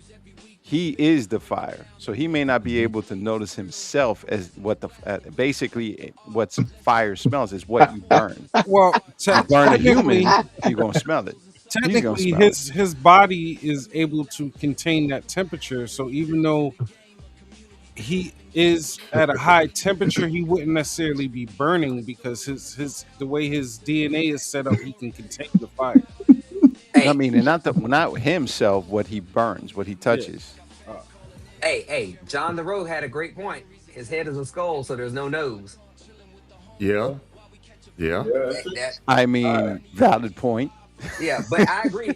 It is hellfire, brimstone. You know what I'm saying? So that might have a smell of its own that's overpowering. But I'm gonna go ahead and just say he don't smell. It's like the people at some of the cons. They don't put on deodorant. They don't smell themselves. Oh my God, you ain't lying. They can't. Shout out to BotCon for 0 degrees, 3 days in a row. Let's go. BotCon had an Arctic cold. It was Arctic cold, and it's for a good reason. And that's why. Yeah, Arctic cold and no funk. Exactly, and that's for a good reason. I'd rather play be cold. I tell they didn't want to insult nobody, so they said, "All right, we ain't gonna make the announcement that TF Con did. We're gonna sit there and just bring it down. Nobody's sweating up in here." Cause my nose almost fell off at TF Con, boy. Ooh wee. Okay, Michael Jackson. Man, that's why I had a mask. I had a mask. Cyclops now, Perry. If Optic Blast is my power and it destroys everything I look at, am I winning or losing the game of staring? The game of what? Stare. You gonna win that. If you Cyclops, you got Optic Blast, you winning that all day, dog. Yeah, because if you look at me and I can't see you because you burned the hell out of my eyes, you kind of win. Right, yeah. Yeah. You win by default. All right, now another question for Cyclops. If I have Optic Blast as powers, do I got 20/20 vision?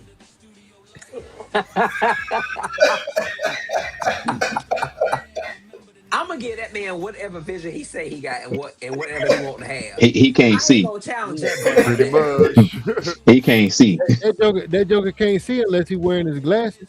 His Ruby cores and everything he see is red. Yeah, he can't see. If he doing it out the blast, he can't see. No, well, actually, he can. But he's trying to contain the optic blast because it's very destructive. Right. I mean, even if he squint, he can destroy something with a squint. Yeah, So, that's why. Yeah. so Go let me ahead, ask you a Manu. question about Cyclops. He got to have a real strong neck, right? Yeah. Maybe Oh, stop it No, now. no. Listen, Stop it now. you said these. You said these concussive blasts, right? Yep. So Yes. they're Right. forced, right? Yep. Right. So Right. there should be some recoil, right? It should Right. be. Yeah. The Yeah. only person who will ever know is Jean Grey. yeah, that's it. Well, Okay, well, it- I'm glad you asked that. You said that. Well- The question is about Jean Grey. well, Manu brings up a good point because certain energy weapons have zero recoil because they have a zero effect after they, launch. Dissipate. Discharge. Yeah, but yeah. with him, They that's dissipate the charge, yeah. perfect example of that with him is when he jumped out of the plane and the beam created Right. a counter force to him falling. So there has to be some concussive force behind him releasing his beam. Pause.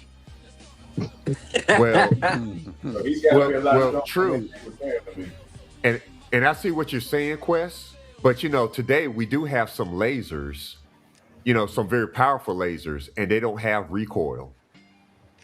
That's awesome, once you act- Jonathan. Good point. yeah, you got a problem reading to the station. But are they concussive You know the little red lasers? You get tabs? what I'm saying? So like if Yeah. you think about Havoc as well, I mean Right. technically is his power not the power cosmic to a degree? No. No. I don't mean like Spider-Man cosmic, but he's absorbing cosmic energy to it. Okay, It's- all energies, and then able to sit here and making a superheated plasma. Yeah. Right. Right. So when he fires his powers through his hands or whatever else, there's no recoil on that. But we've seen the devastation, of both of them, of the concussive force of their powers. There's got to be some recoil to it, I would think. If you're pushing back the air itself and the ground in front of you, there's got to be some kind of recoil effect from that. So let's Yeah, ask the next question then. If they're shooting each other, and they're recycling energy, what does it look like? It cancels out when they hit. No, each other. I mean, not cancel each other out. It's like, look, you shoot me, and now let me shoot you. They're not shooting at the same time. I wonder what that would look like. Well, Scott would be hurting because he doesn't absorb and reproduce. He just produces the energy. The other guy, go ahead. Are you talking about Havoc and Cyclops? Yeah. Or just, Yeah. they cancel. They don't. Yeah, their powers don't hurt each other. What the heck? I think Where the balloons coming from? I think if They the all original- float. They all float down here. Is that what happened? Y'all remember that in the original X-Men that Havoc and Scott actually fought each other and they didn't hurt each other. They had to fist Yeah, not with their powers. Yeah, their They powers were, were they canceled. were absorbing each other's power. Your powers cancel each other out. Yeah. Well, It that's don't the happen to question the other though, brother. because Scott's power set isn't energy absorption. His power set specifically is that his eyes are a opening to another dimension that funnels the energy.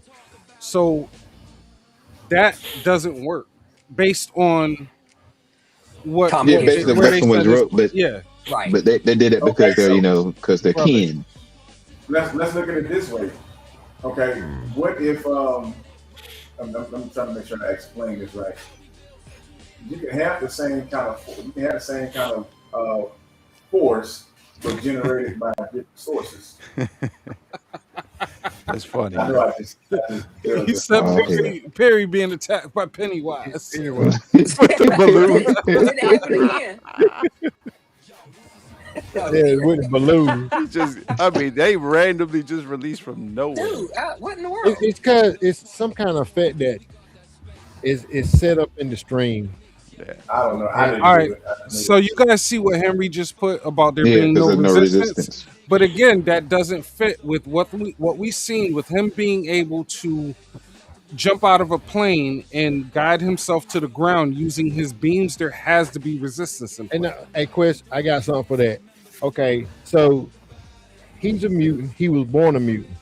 With that being said, in his DNA, it was constructed for him to have that automatic recoil built into him.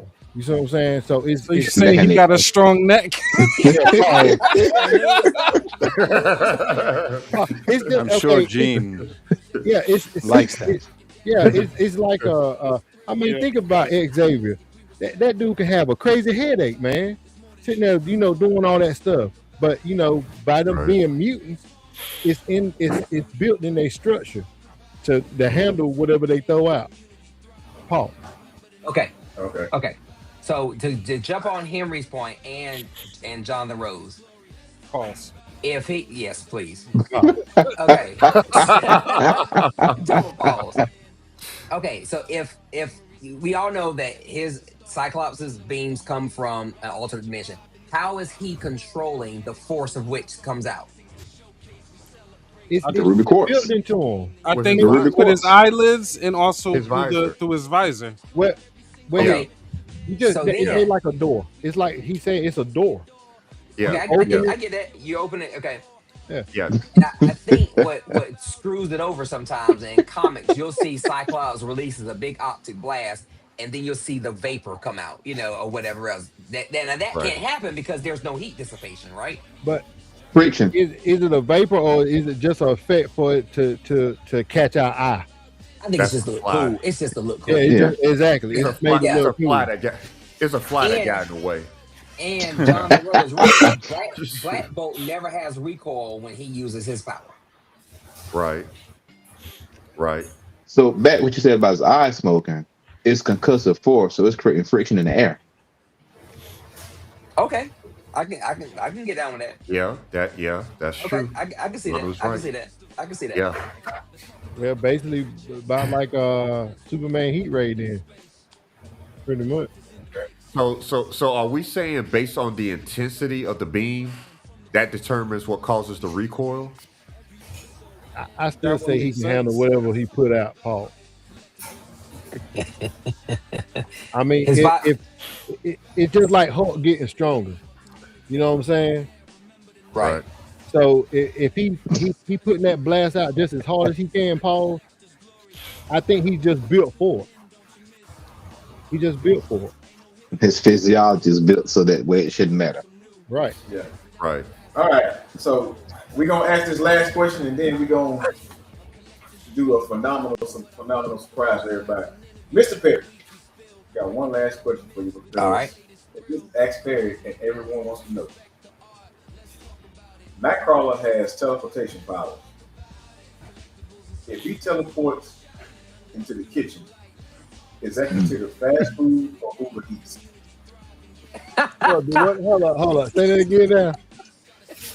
That's deep. Nightcrawler has teleportation powers. If he teleports into the kitchen, is that considered fast food or Uber Eats? Fast food. It's fast food. It's fast food. No, it's fast He food. ain't paying himself. It's fast food. Fast food for sure. All right, y'all. And that is going to conclude. I mean, That is going to conclude Ask Perry because we want to know. Word Good up. questions. Good questions. deep. All right. Yeah. All right, y'all. So we have something to give you guys. You're about to see. And you know what? I just ain't going to talk about it. We just going to go ahead and roll it to it. Let's go. Yeah. C3PK Network.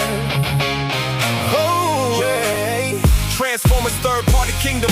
Every lane represented, get ACL got the grills. Every mission well directed, basement in the attic, live diecast, bringing real talk. MD Seeker takes flight while American dads kick back. The Iacon files crack the lore. Let's talk puts moles in view. Cybertronian Inquest keeps it honest. Scooby Prime finds deals for you. Yeah, 2727 brings the heat. Dizen Designs makes vision shine. TNT, Neon Prime hits the room. Oh, It's TNT time. C3PK Network. Every voice gets heard. Different shows, one family. Spreading through the world. C3PK Network. Where the culture comes alive. Transformers third party kingdom.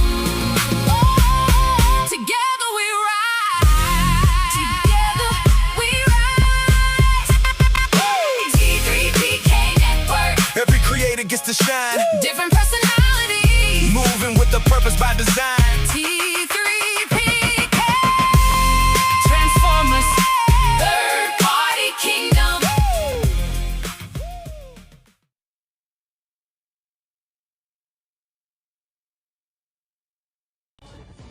Man, that's dope. Dope. Yes, sir.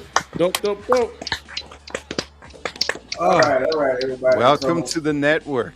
Welcome to the T3PK network, where we are networking. We are putting lots of guys' content under the T3PK family. There's probably going to be a lot of questions on this, and all I can tell you is the best way to explain it is one day we all came to the house and all our stuff was gone.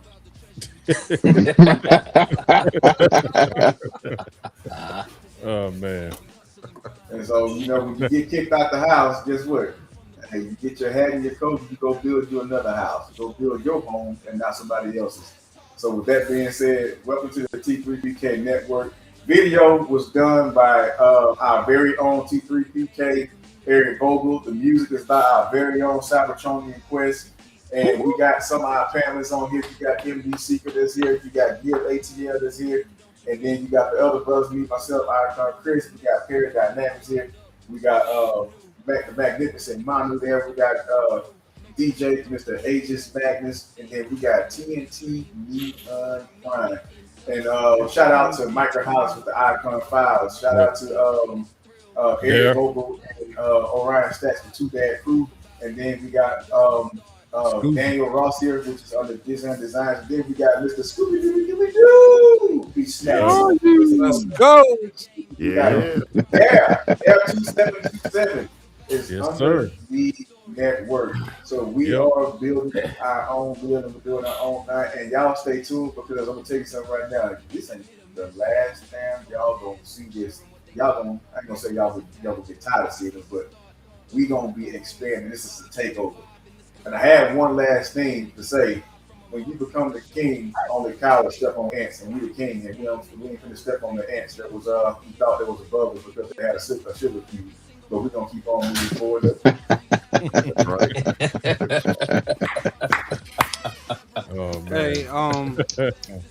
Hey, let me ask y'all something. Yes, sir. I know we got something else in the works. You think they're ready to hear about it? I say proceed, sir. Yeah, proceed, Quest. Proceed. Chris, Chris, do you have that ready, Chris? You gotta have that ready. Chris, you have that ready? Did you send it to me?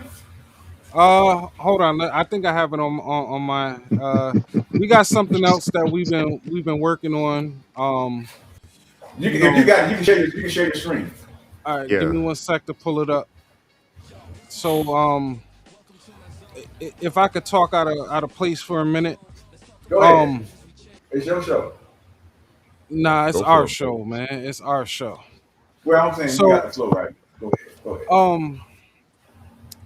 I want to say that it doesn't happen a lot in life where you find like-minded individuals that share your passions and connections to things that take away the stress of daily life. Like, this is our piece.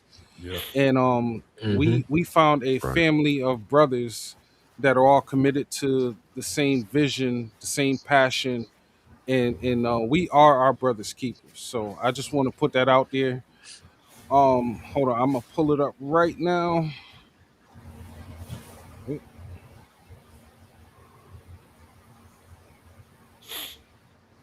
So this is a culmination of us transitioning from friends to family to brothers. We are our brother's keepers. So Yep. Exactly. Word up. Can't wait. All right. Okay, there you go. Thank God I got you. It is. So check it out, y'all. We got something special coming to add on to the already special T3P network, T3PK network. That's right. Yep.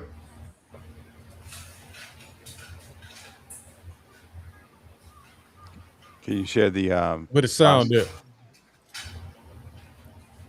He can hear it, but we can't. Hey, we can't hear it. Can't hear it. Quest, Quest. can't hear it. Hey, Quest. Quest bopping too. My man rocking to it. We can't hear it. Hey, Quest. Hey, Quest. When you share the video, you got to hit that button that says share audio as well. Oh man, see, I got hype. I got so. My man was so. I was hyped, bro. Hold on. That's a little surprise for all of y'all. You see, if you got a DJ that is that hype listening to the music, that should tell y'all something. So, I also want to give a special shout out to Eric, man, Eric Vogel. Oh yeah, the brother has been phenomenal with the work that he's been putting in for the network. Yeah, and I want to salute you, sir, because a lot of this stuff that we've had and are trying to bring to the table would not have been possible without your hard work. So I just want to say thank you. Yeah, thank you, Eric, man, for real, dog. Eric V. Straight up. Word. All right, here we go. I'm ready. All right. Let's go. Different styles, same passion. T3PK, family. Diecast collective. We built it together. Different voices, same love, getting better and better. T3PK, let the whole world know. When the collective pulls up, it's time for the show. We built it together. Collectors and creators represent them forever. T3PK, let the whole world know. When the collective pulls up, it's time for the show. Trading voices, give ATL, bring the flavor. IA Conquest, bring the facts. TNT, like the fuse, make the whole room react. Mental Maximus, push the vision, always thinking what's next. Cybertronian Quest, keep the conversation honest and direct. MD Seeker on the hunt, finding gems in the wild. DJ, bring the energy, carry, bringing the style. 8 voices in the building, every voice carries weight. Built on trust and respect, keeping communication straight. Reviews, customs, toy hunts, laughter and debate. Celebrating the culture, never tearing down the space. From the founders to the family, everybody brings a piece. T3PK connected through the love of the release. We built it together, different voices, same love, getting better and better. T3PK, let the whole world know. Diecast collective, it's time for the show. Yes, Yes, sir. Welcome to the Diecast Collective. So, Collective. Yeah. everybody, this is the official notice coming soon. Diecast Collective.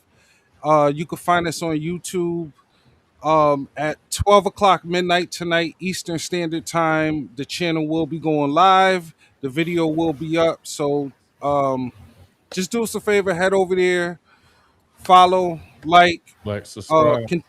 Continue to support. We appreciate you because we know we wouldn't be here without the support that you guys give us. So I'm gonna shut up and pass it to my brothers. All right. What's up, man? All right, gentlemen, ladies, gentlemen, everybody that's out there in chat world, we are the Diecast Collectives. Should we just go ahead and explain it? Say to talk about it is out there now. Might as well. Might as well. Yeah. All right, we are the Diecast Collective. We are no longer a part of TF Marauders. I know there's going to be a lot of questions about that. So we was kind of anticipating what the next move was going to be for us. And there's going to be a lot of questions as to why we didn't. And so just to put it simply and honestly, what happened, we still don't know. We just going to say it like this. There's a lot of things that was supposedly a disagreement on our end. We still don't know what that disagreement was. We can't get a direct answer as to what the disagreement was. None of us was talked to collectively. It's always been individually, and even in individuality conversations, the conversation was always different. And the line was drawn when it came to having to leave one of our very own members that support the crap out of me, support the crap out of everyone else, support the crap out of the TF Marauders. And again, this is no slander to the TF Marauders. We're just telling you our story, and if you don't see us, this is what happened. We're no longer a part of that because, again, we don't like the way it was moving. And one of our very near and dear brothers, we just wasn't going to separate ourselves from the good work that he's done and all the love and support that he has given us in our individual channels, including the TF Marauders. So that's just something that we was not going to stand for. We have an old saying in Louisiana. It says, "You stand for something, stand for something, or fall for anything." And if you're from the hood like I am, we say stand on all 10 or fall on your ass, and we refuse to fall on our ass. So that's what we did. Right. We're standing on business with that. So with that being said, welcome to Diecast Collective. Let's go. Welcome. Amen. Derek B. What's going on? Derek B. That's Derek B, man. That's Yeah, Derek B. Yeah, man. What up, Derek? I don't know if you Shout saw out to it, Derek Derek, B. but check it out. Hey, Derek, what's Yeah. good, man? Diecast What Collective. up, Derek? Yeah, I gotta say this too, because I'm glad he actually came. He actually came in here. Believe it or not, he is one of my inspirations for wanting to really do this. Not just the media side of it, but the community side of it. Every conversation I have with my brother is always about community and bridging gaps, not causing gaps, not causing the burn down and the destruction of bridges. So that's one thing that Diecast Collective is going to live, breathe, talk, and be a part of, and that's bridging this community, not tearing it down. We're trying to diversify it. We're trying to bring people together. We're trying to bring other groups together, and we're not trying to tear it down. We want to see it build and go higher than what it already is. And Let me so tell you again, something. shout out to my brother on that. That BotCon really bridged some gaps. Straight up, man. Really bridged some It's the gaps. fact Yeah. that I met a lot of people at that BotCon, man. That's real cool, man. I mean, seriously, man. Like, they like family, man. Just like we've been talking to them for a while online, then you finally meet them in person.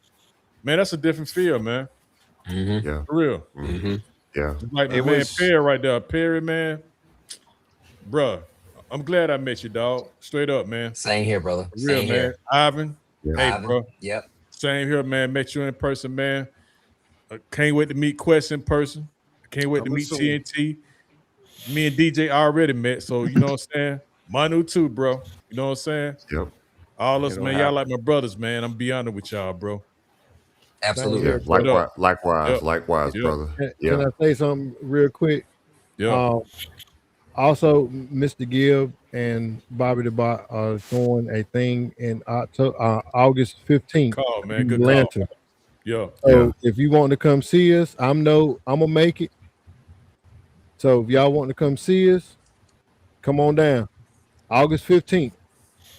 Man, you TNT, got like appreciate 2 that, weeks. man. You looked out for a brother on that, man. Hey, You stole my that's what we thunder. do, Yeah. bro. Yeah. You stole my thunder because Yeah. I was about to say, and honestly, Derek, I'm glad you're here too, because to be honest with you, man, BotCon and what you guys produced there was an amazing example, a real life example of what this community could be. I honestly, man, I don't think that there was ever a greater feeling for me in terms of the brotherhood of this collective than seeing us all together on that couch when we was Yeah. just all talking. Eric B was there, everybody was together. Derek couldn't join us because my man was everywhere. Yeah, he was But all over the place. the Yeah. feeling of BotCon was brotherhood, community first. No individual show was greater than the other. Nope. You know what I mean? You had Deluxe there, Bot vs. Con, the Marauders at the time. You know what I mean? T3PK. Everybody was together. There was no competition. There was no set. There was no shadows. Nothing. It was this community is what it is. Everybody has individual tastes. Everybody has individual right. passions. Everybody has individual loves, and everybody should be celebrated. Because in the end, I think it was Quest that said it. This is our escape. This is It our is. mental escape. This is our joy. Yeah. So the Diecast Collective. Why Diecast? Yeah. Anybody want to explain the Diecast piece? So Or should I? the diecast. Oh, go ahead. No, I was Go going to ahead, say. Ivan. Well, diecast, it was well thought out because diecast, is steel, is a bond that can't be broken. Number one. Number two, the collective came about the idea, kind of like a round table. No one sits, even though some of us are respected to be the king of the kingdom. It is also thought that the round table is a collective of thoughts, of passions, right? Yeah. And honestly, Right. the die in the cast is basically because we ride or die. We Yeah. together. And you know what I mean? Well, just like brothers, we may not always agree, but we're always going to make a decision together. So welcome Exactly. again to the Diecast Collective. That's it. Exactly. That's it right That's there, it. man. That's it. That is it. Yep. That's it. All right. Yeah. Exactly. And another thing, now that Gibb is also starting to set the example with Bobby, the bot from Bot vs. Con, with TNT, with some of the groups in the ATL, Deemer, right? The team, right? You About still of come by the house creating local tomorrow. communities of getting together and not having to wait for 3 cons a year to have to travel and get together. You know Yeah. what I mean? Yeah. I'm trying to see if I can get together with a whole bunch of people here in Maryland and create chapters, not just of the collective, but just of the local community of collecting, right? From the different shows. I mean, I think it would be awesome to do one once a month, once a quarter, in addition to the big bot cons Yeah. and some of the other ones. Yeah. So I think this is nothing but but going to expand, something that's going to get bigger for Yeah. everyone, not just on people that are, you see the faces on YouTube, but for Right. everybody. Everybody gets a voice in here. Everybody. Yep. Everybody. Yes. And if you guys want to get to the channel a little bit quicker, I got a QR code that's up here. So please scan that QR code and it will take you to the Diecast Collective YouTube channel where you can go and subscribe, and be looking forward to seeing us very, very, very soon. And shout out to Quest again, man. Yeah. Yeah. I'm dead Absolutely. serious, man. Absolutely. Yeah. Hey, Quest. Hey, man. Great gotta job, take, Quest. hey, shout out to you, man. Straight up, man. You know what? I gotta give you my gotta give you them flowers, bro. Yeah. Gotta give you your flowers, man, Hey. for real. That's right. It's a brotherhood thing, man. Period. Yeah. Yeah. The man, the music, the Yeah, legend, man. bro. That's right. I mean, some of the Absolutely. music this guy created, the banners, man, everything. And Yes. again, right now, remember, this is just the start. There's not a lot up there, but there will be soon. Coming A lot of soon. shows Yeah. coming, Yeah. a lot of stuff coming. So get in early. And at the 'Cause same time, you we gonna gonna love get it. it out the mud. We getting it out the mud. Okay. Right. That's right. We ain't taking no shortcuts. We getting it out the mud. That's That right. part. Yeah. That's right. I'm Yeah. sorry, man. We wearing our Tim boots through that mud and step on it. That right. Step on and get out of it, bro. We gotta do it the right That's way, right. man. We gotta do it the right way. That's Do right. right by Do it the people and do it the right way, period, man. That's And right. understand, Hey, independent Henry, music that's does why we do it, bro. Like we all know that feeling. Like what we do sometimes is looked down upon, because we're adults who take pleasure, pause, or happiness out of revisiting our childhood stuff. Mm-hmm. And Yeah. most of us don't have a local community that can relate and kind of not judge us on what brings us happiness. So that's why it's very important online, at least online for now, until we branch out and build a real life community. But this right here, this is the community. This is Yes. what it's all about. We Mhm. support each other, we teach each other, we like everything that you're supposed to have in a community. That's what this stands for right here. Yeah. Right. Exactly. Yeah. That Mhm. was my biggest thing. Quest and Manu and them can stand on this. That was my biggest thing about on TikTok. I always told people, don't worry about what other people talking about. Right. When they start paying your Right. bills and taking care of you, they can say what they want to say. Exactly. You Yeah. know what I'm Right. saying? Yep. Yeah. So the community out there, and that's I'm gonna tell you, that's what's wrong. That's what's wrong with the people. Some people don't worry about what this other dude is talking about. You know what I'm saying? Don't worry about what people are talking about. Don't worry about it. You got adult money to do what you want with. Right. You know what I'm saying? Yeah. And Right. if Yep. if you use it, if right, you Jonathan. can use it for something to ease your mind, for those who have depression moments, I if know I do. that helps you, let it Right. help. Let it help you. Mhm. Yep. Let it help you. I struggle Don't with worry that about every what day. people talking about. Yep. So I You're get right. on here, The I'm all right. community has been built. Right. You're Yep. right, Derek. The community is growing. It's building thanks to the efforts of everybody involved. You know what I mean? Now we definitely have to maintain it. We have to live up to the promise of being Yep. one, right? Yeah. We all laugh because, I mean, a little corny right now, but we hear Optimus say what? Till all are, All One. one. we are All one. Right. one. There's Yeah. only one community of this. Right. So Right. That what part. I'm saying, and we all support each other. Like I Mhm. said, man, right. we all go through some terrible things in our lives daily. Absolutely. Something, Yeah. and as Yeah. men, we don't necessarily cry. We're supposed to sit there, and if we do it alone. We're Yeah. supposed to sit there and be the strength and pillars of our families of our jobs sometimes, right?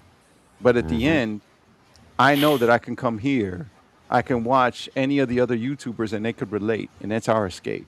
That's what we want to be for everybody. And there is no competition. I'm going to say it right now. There's no competition with anybody else. Whatsoever. You know, the realm, amazing. Right? You know what I mean? Deluxe, amazing. You know what I mean? Other reviewers out there. They've been my inspiration, which is the reason I started mine, because I wanted to review myself. And again, I do it for people. I don't do it for me. It's fun for me, but I do it for them. And that's what the basis of the collective is. I'm gonna tell you something too. Derek, these guys talked about y'all so much. That when we saw the picture of everybody, the first thing out their minds was that's a family. Yeah. All of y'all look like a great family, and that's all they talked about the whole time. Yeah.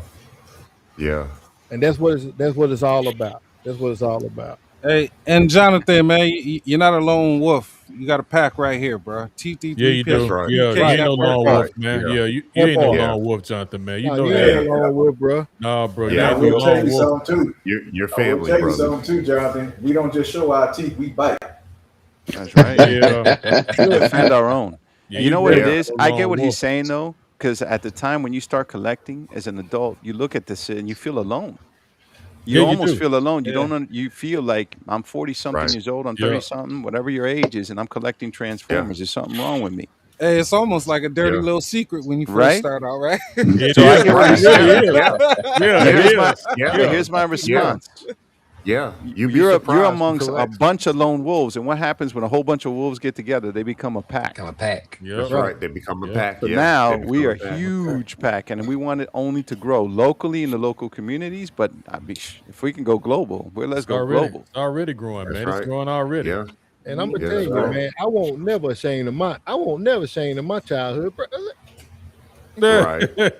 Not only is this man not ashamed, my man's printing them. Man, ain't Yeah. what? Yeah. This dude is a He's pretty- beast at printing, guys. Yeah. Yeah. I'm not ashamed of this. I'm not ashamed whatsoever. Hold on. I'm not ashamed. Man, look at there. I'm not Never been ashamed. Yeah, ashamed. It's you I'm can not see how ashamed Yeah. you are, bro. It wasn't the fact that I was ashamed. It's the fact that you Oh, yeah. couldn't really Oh. talk to nobody about what you do as your Right. hobby. That's the problem. Right. Bro, I did. That is I different did. now. Yeah. I did it. I did. Now, Look, yeah.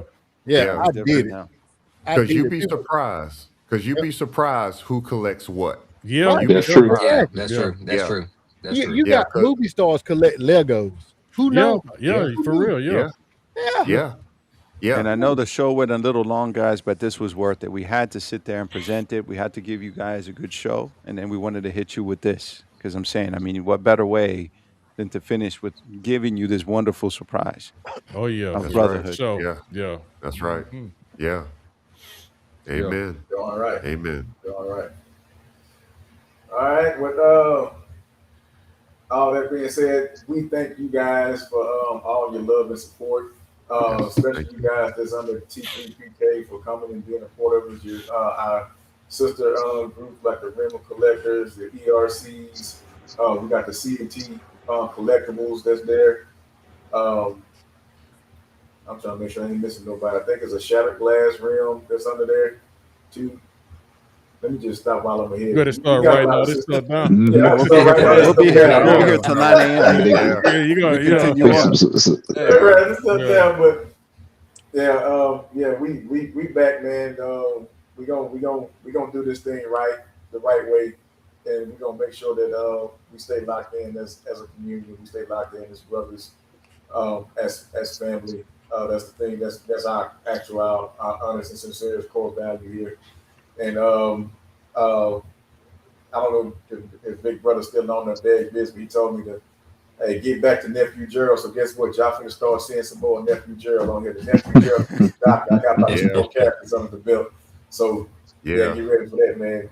And another thing too is I'm working on expanding T3PK International because I got more Asian, UK, Philippines, Japan.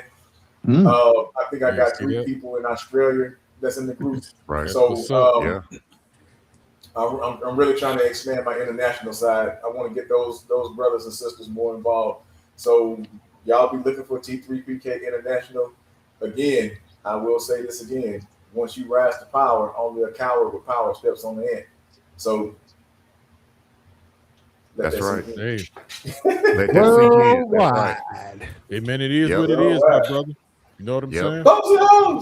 No, I'm just joking. Yep. From here to Cybertron. Yeah. Can you imagine how far it can go? Kingdom Japan, Kingdom Australia. Yeah, for real. Yeah, Kingdom Africa. Yeah. Kingdom local. Right? Those guys message me every night. I'm like, man, it's midnight. Well, hey, they be like, oi, it's lunchtime here, baby. Yeah. Meet up with the rest of our brothers, like the Realm and some of the other ones. Man, it's like a big family reunion, brother. I mean, that's the potential of this thing. Also, is incredible. We do have Australia in our pocket, also from the Aussie group that was on what's the name last week? Was on Basement in the Attic.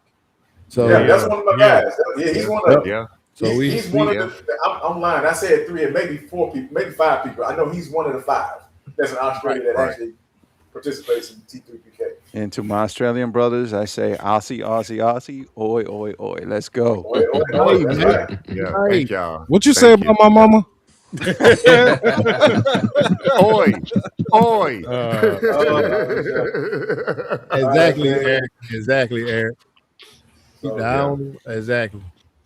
Thank y'all for being a part of this show. Thank y'all for being a part of T3PK, the other sister groups as well, man. Please support those guys. I gotta give a shout out to these guys too, man. Great work they're doing in the community. I absolutely love it. Any chance that I get to contribute, I will. That's gonna be Metal Mike. Metal Mike. That's over there. Metal Mike. Yep. We got Eric Burgess over there with his charity, Kennedy's Village. Y'all, anytime I told him anytime they have anything going on, man, post it in T3PK. I'm a huge supporter of foundations when it comes to different resources going to help I call them my special society because I got 2 special needs daughters. And I'm gonna tell you right now, as a parent of special needs daughters, you'll be amazed by how limited your resources are. And anything when somebody starts a foundation like this to bring that support and resources to help to boost information and resources for a particular need, man, you got to be involved in it, bro. Definitely got to be involved in it. Yeah. And so that's one of my prides and joys is actually doing that. So again, and Metal Mike was actually a part of that. So you see Kennedy's Village, man, y'all please be a part of that. Yep.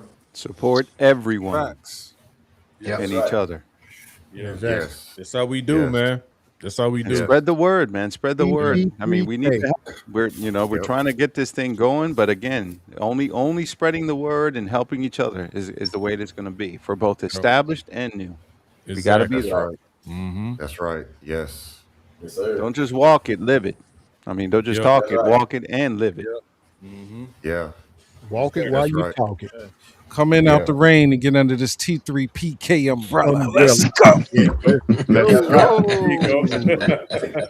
Let's go. Bars. Yes, sir. That's right. Yeah. All right. That's our time. We gave y'all our exclusives. Be expecting more. We're gonna see y'all on the flip side, man. Real soon. Yeah. Peace. That's what's Have up. a good weekend. I have a blessed one.